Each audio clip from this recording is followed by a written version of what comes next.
Sibbity pop. I gotta go pick up my prescription. I don't have time to fart around with the theme music for picks of the week. Kind of a light week this week for me. Kind of light in general.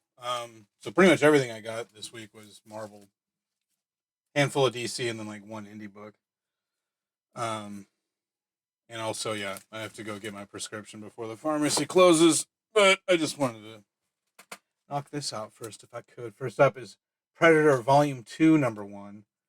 It's written by Ed Brisson, as was the previous six issues. It's doing that thing again that's really been getting up my nose the last couple of years, where instead of just making this issue seven, they're like, no, we'll start it over again. Especially because it is a different story arc, but our protagonist from the first arc, I believe, shows up in this story as well. It's a different penciler, I'm sure, but yeah, it's still Brisson on.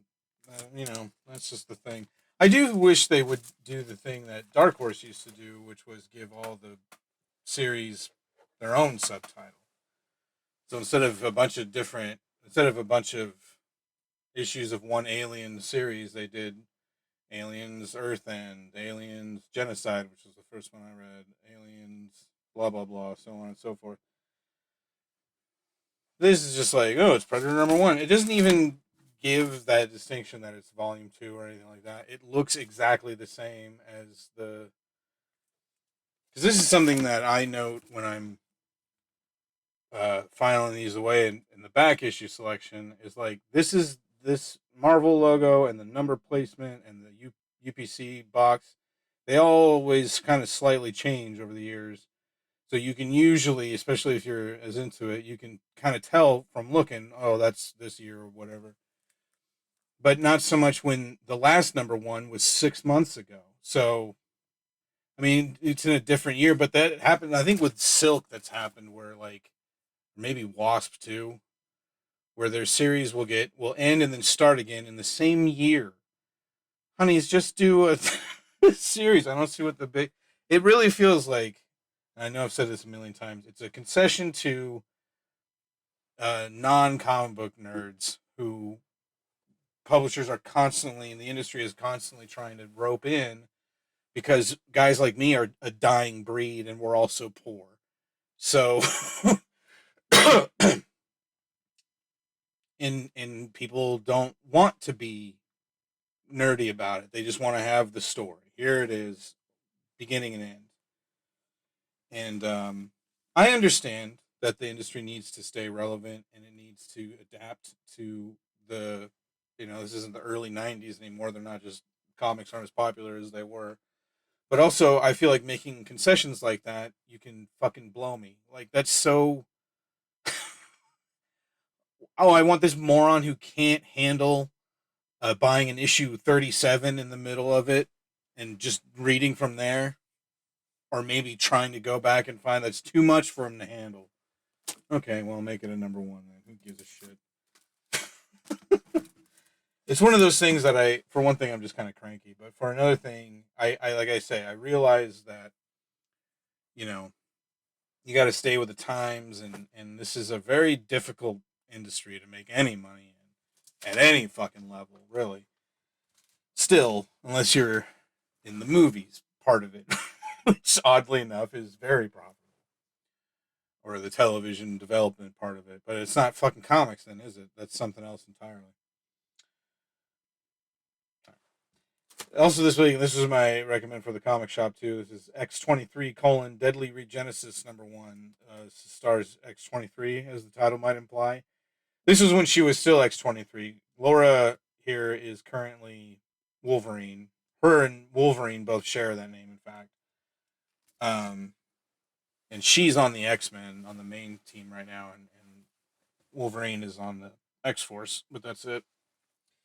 But this takes place back about 14, 15 years ago, back during the Utopia era of the X-Men, which I think, and as I said in my own in the email this morning, that's an era that hasn't really been revisited yet, and I think it's about due. with the guys like me still being the bulk of comic book writer or comic book buyers, they a lot of books are set in the late '80s, early '90s these days.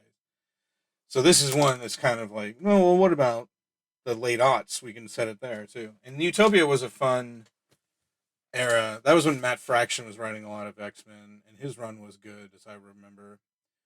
At this point in the X Men's history, the Westchester School had been destroyed. It's been destroyed a few times. I'm pretty sure it was still destroyed at this point. And then, so they moved to San Francisco, which was fun because it is kind of, I mean, and the X Men has really become a metaphor for the gay community in a lot of ways, so that also made sense. I was only just becoming aware of that around that time. But then it didn't work out, believe it or not.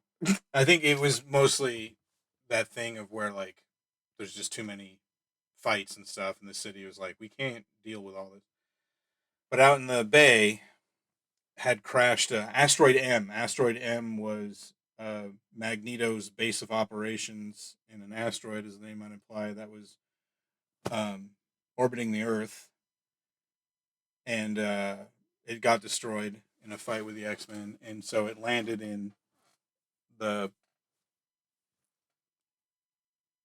in the bay. Sorry. So it's ridiculous, but they were like, "Oh, we'll just make that." It was like the size of an island, so they're like, "Well, we'll make it that." Which there was a fucking asteroid in around the Earth the size of an island.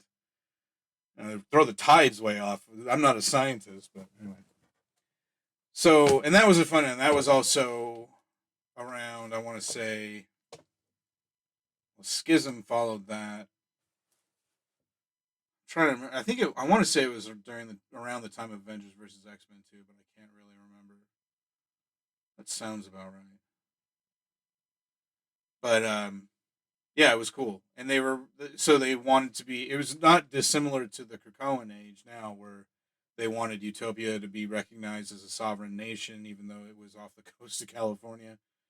Um, and it was promised as a safe haven to all mutants and stuff like that. It didn't get nearly as involved as the Krakoan age is now with all that stuff, but it was fun. And this is also a time when Laura was really just a berserker, and it's also very fun when she does that. So I'm looking forward to that. This is a creative team that hasn't done a whole lot here. Erica Schultz and I can't remember the penciler's first name now, but I mean it seems like these days Marvel's doing that a lot. They're giving a lot of new people um, chances. There's a lot of names on the covers of Marvel books these days that I don't know very well. Edgar Salazar. But I think that's good. I mean, we need more blood, and there hasn't been somebody like another writer that I would get super excited for. Kelly Thompson probably is the closest one, and she's writing Captain Marvel, which is a character I never really cared that much about. But then didn't I say I had to go do something? I did. Okay. So I finally got caught up. I mean, I got caught up to last week, so I still have last week's books to read. But this week's books were great. Now here's Phantom Road was like out of the gate. I was gonna like it. It's Walta and Lemire, and they've never disappointed. Even though I haven't finished Gideon Falls. No wait, Gideon Falls was Sorrentino and Lemire. Never mind. But here's the thing: not only was it a great, it's a very lone trucker gets into some weirdness, right? I don't want to spoil it too much, but I am going to show you the end, which I hate to do. I hate when I was in ninth grade. Here, I said I didn't want to go on bird walks. When I was in ninth grade, my friend Nick and I would go to the comic shop together sometimes, and then he usually had blown his money on candy or something, and so I would buy the bulk of the comics, and he would want to. I would let him. He would want to look at them, so I would, and then he'd go, "Oh, Jimmy, look at this," and I'm like, "Dude, I want to read that when I get home. I don't want to read it over your shoulder, you dimwit." So I just hate when people would do that, but I'm about to do that to you right now. And that's largely because I just want to drive a point home. So here we have the our hero and his accomplice there. I don't know what else to call her. And they're gearing up for a big fight against the weirdos, right? So here he's grabbing the crowbar, and then bang, title page, and then bang. That's an ending. There's a button on the fucking book. You hear me talking, James Tinian? That thing about with Blue Book still is really burning my ass. And Year Zero, I just finished. Year Zero, Volume Zero did a very similar thing. Although that book is a little different because none of the storylines tie together except for the fact that they're all taking place during the zombie apocalypse. But it's that thing of where you get to the end and you don't know that it's over with until you're 3 ads in.